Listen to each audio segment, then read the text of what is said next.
She came to the hospital after fainting at work. She said it was stress.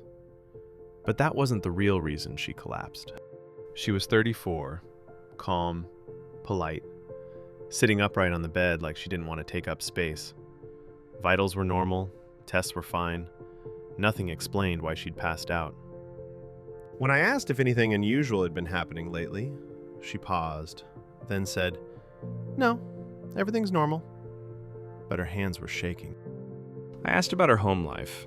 She said she lived alone, said she liked it that way, said she was doing okay. When I asked who brought her to the hospital, she said quietly, "I drove myself," after fainting. We sat in silence for a moment. Hospitals have a way of making silence loud. I told her she was safe here, that she didn't have to rush. Her eyes filled with tears. Then she said, "I haven't told anyone this, but I'm not okay." She explained she had left an abusive relationship months ago.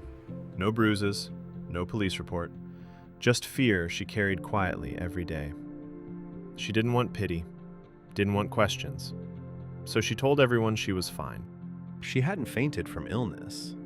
She fainted because she hadn't slept properly in weeks, because she was always alert, always listening, always afraid.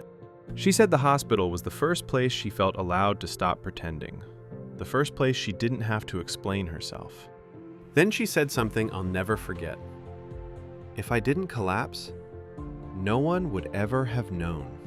We talked, not about medications, not about diagnoses, but about safety, support, and telling the truth, slowly, in her own time.